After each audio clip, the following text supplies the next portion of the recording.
এক মুহূর্ত দাঁড়িয়ে যান।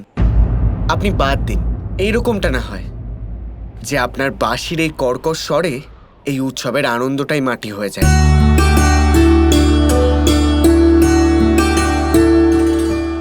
গণেশ, আপনি সবার কথায় কান দেবেন না। আপনি অভ্যেস করুন, মনে মনে কৃষ্ণের ধ্যান করুন আর নিজের রেওয়াজ নিরন্তর রূপে করুন। তাহলে আপনি নিজের লক্ষ্যে অবশ্যই পৌঁছবেন। এখন শুরু করা যাক।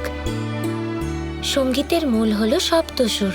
সপ্তসুরকে নিজের নিঃশ্বাসের মাধ্যমে নিজের আঙুলের দ্বারা বাঁশিতে প্রবাহিত করতে হবে আপনাকে। হ্যাঁ, অবশ্যই। এবার আমি প্রত্যেকটা নিঃশ্বাসের সাথে বাঁশিতে সুর আনার চেষ্টা করব।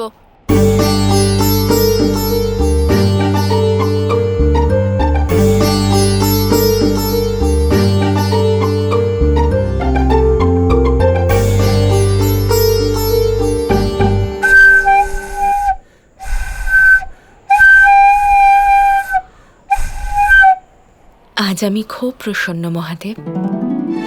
আমার গণেশ যখন বাঁশি বাজাতে শিখবে তখনও আমার জন্য বাঁশি বাজাবে। নিজের মামাশ্রীর বাড়ি থেকে নতুন গুণের অধিকারী হয়ে আসবে আমার পুত্র। কথাটা তো তুমি ঠিকই বলছো গৌরী, কিন্তু এই কথাটার কি অর্থ যে আমার জন্য বাঁশি বাজাবে? আমিও তো আমার পুত্রের বাঁশি বাজানো শুনবো বলে অত্যন্ত ব্যাকুল হয়ে আছি। কিন্তু গণেশ প্রথমে নিজের মায়ের জন্যই বাঁশি বাজাবে। ঠিক আছে, মায়ের স্থান তো সবার আগেই হয়ে থাকে, কিন্তু গণেশের মা যখন আপনি নিজের পুত্রের বাঁশি বাজানো শুনে তৃপ্তি লাভ করবেন তখন নিশ্চয়ই অনুমতি দেবেন যাতে ও তার বাবার জন্য একটু বাঁশি বাজায়। ঠিক আছে।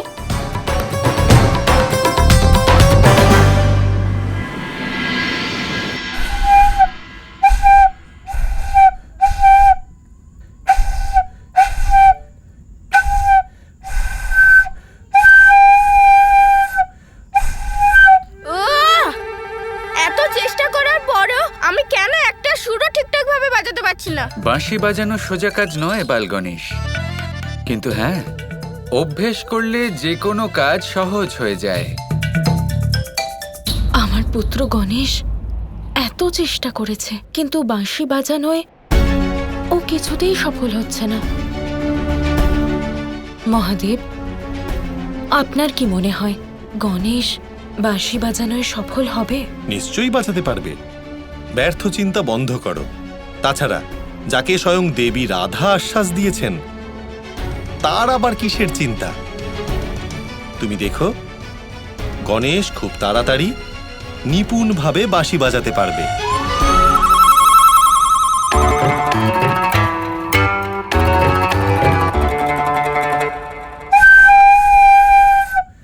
আমার প্রিয় বাল গণেশ, যদি তুমি শিল্পকলায় নিপুণ হতে চাও তাহলে সর্বপ্রথম মনের এই বোঝা দূর করতে হবে। মনের বোঝা দূর করতে পারলে তবেই কিছু শিখতে পারবে।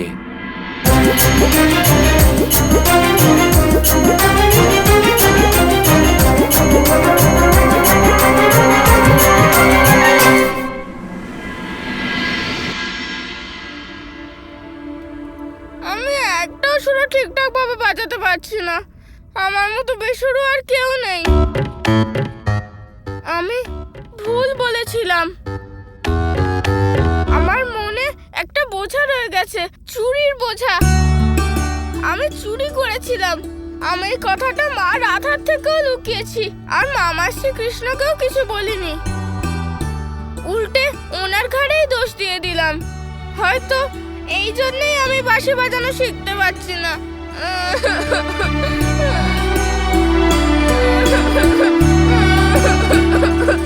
এবার তুমি বুঝতে পারছো গণেশ, কোনো অনুচিত কাজ যদি লুকিয়ে করা হয় বা মিথ্যে বলা হয় তখন মনে অপরাধ বোধ জন্ম নেয়। আর যদি কোনো শিল্পকলা শিখতে হয় তাহলে মনের এই বোঝাকে দূর করতেই হবে। এমনিতেও আস্তে আস্তে তুমি তোমার ভুল বুঝতে পারছো। আর আমি তো বলবো এটাই হলো সূত্রপাত গণেশ। যতই তুমি তোমার ভুল বুঝতে পারবে আর সেটা শুধরে নেওয়ার চেষ্টা করবে, ততই এই শিল্পকলাতে তুমিও নিপুণ হয়ে উঠবে। আর তারপর এই সংসার ঠিক আমারই মতন তোমার বাঁশির সুর শুনেও মোহিত হয়ে যাবে।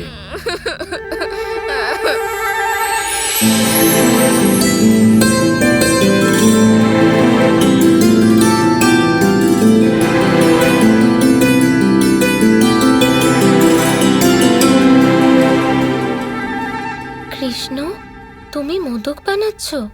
তা না হলে কি করব? এই কটা মোদক তৈরি হয়েছে। তোমার কি মনে হয় এই কটা মোদকে বালগণেশ তৃপ্ত হয়ে যাবে? অনেকগুলো মোদক বানাতে হবে। কৃষ্ণ, গণেশ বাঁশি বাজাতে পারছেন না, আর সকাল থেকে উনি কোনো ভোজন গ্রহণ করেননি। তাই আমি ভাবলাম যে একটু না হয় মোদক বানিয়ে দিই, কে জানে হয়তো কয়েকটা মোদক খেতে পারেন। কিন্তু আমার তো মনে হচ্ছে বালগণেশ অনেকগুলো মোদক খেতে চলেছেন, আর ওনার মতো আমিও খেতে চলেছি। আচ্ছা, তুমিও ওনার সাথে মোদক খাবে? হুম, বালগণেশের তো খুব ভালো লাগবে। শুধু মোদক একসাথে খাবো তাই নয়, প্রতিস্পর্ধাও করব। এক ছোট বালকের সাথে প্রতিস্পর্ধা করবে? তুমি তো ভালো করেই জানো আমার অন্তরেও একটা ছোট্ট শিশু আছে যে কখনোই বড় হয় না। কৃষ্ণ, আমি তোমার অন্তরের বালককে চিনি, কিন্তু গণেশ ছোট্ট একটা বালক। যদি উনি পরাজিত হন তাহলে খুব দুঃখ পাবেন। না, বালগণেশ দুঃখী হবেন না। যদি বালগণেশকে বাঁশি বাজানো শেখাতে হয় তাহলে এই প্রতিস্পর্ধা করা আবশ্যক, রাধা। কিন্তু প্রতিস্পর্ধার সাথে বাঁশির কি সম্পর্ক? তা তো তুমি সময়ের সাথে জানতেই পারবে। আপাতত শুধু মোদক বানাও, আর তার সাথে আমার প্রিয় ক্ষীরও বানিয়ে রেখো। তাহলে কি তুমি মোদকের সাথে ক্ষীরের প্রতিস্পর্ধাও করবে? যদি তুমি গণেশকে ভালোবাসো আর চাও যে সে প্রসন্ন থাকুক, তাহলে অনেকগুলো মোদক আর তার সাথে আমার প্রিয় ক্ষীর বানিয়ে রেখো, রাধা। হ্যাঁ কৃষ্ণ, আমি গণেশের মুখে প্রসন্ন ভাব দেখার জন্য সব করতে পারি।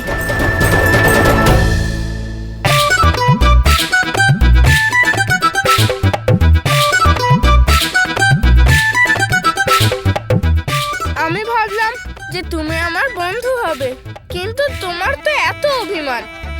হাহ।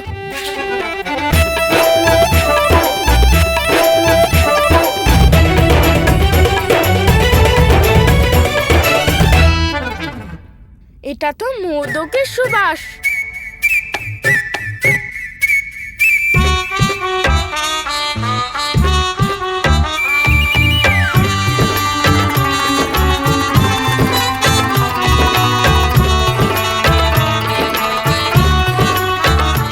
আমার খেতে ইচ্ছে করছে না। গণেশ, ভোজন মুখ দিয়ে করতে হয়, মন দিয়ে নয়। নাও, ভোজন করে নাও। এ কি রাধা, এসব তুমি কি বলছো? বালগণেশ মনে মনে কত দুঃখী হয়ে আছেন। এমত অবস্থায় উনি কি করে ভোজন করবেন? তাছাড়া এতগুলো মোদক রয়েছে, সাথে ক্ষীরও আছে, এত কি করে খাবেন বালগণেশ? আপনি কি বলতে চাইছেন মামাশ্রী? আমি সমগ্র সাগরের জল পান করতে পারি, তার সামনে তো এই মোদকের ক্ষীর কিছুই না। হ্যাঁ হ্যাঁ, কিন্তু খাবার সাথে সাথে সেগুলো তো হজমও করতে হয়। হ্যাঁ, সেটা আপনি করতে পারবেন না বালগণেশ। এরকম কোনো ব্যাপার নয় মামাশ্রী, আমি এটা অবশ্যই করতে পারি। যদি তাই হয় তাহলে প্রতিস্পর্ধা হয়ে যাক, দেখাই যাক কে সবার আগে মোদক আর ক্ষীর খেতে পারে। হয়ে যাক। হ্যাঁ হয়ে যাক। আরে বলো কি খেতে হবে? খাবারের প্রতিস্পর্ধা নিয়ে তো আমি সব সময় তৈরি থাকি, কি রাধা, তাই না? আপনি প্রস্তুত রয়েছেন, কিন্তু প্রতিস্পর্ধা আমার আর বালগণেশের মধ্যে হবে দাদা। আর এমনিতেও আপনি তো জানেন কে জয়ী হতে চলেছে। গণেশের সাথে যদি প্রতিযোগিতা হয়, তাও আবার মোদক খাওয়ার, তাহলে তো আর কেউ জয়ী হতে পারে না। দেখাই যাক। তাহলে পরাজিত হতে প্রস্তুত? না, আমি জয়ী হবার জন্য প্রস্তুত। খুব ভালো ব্যাপার।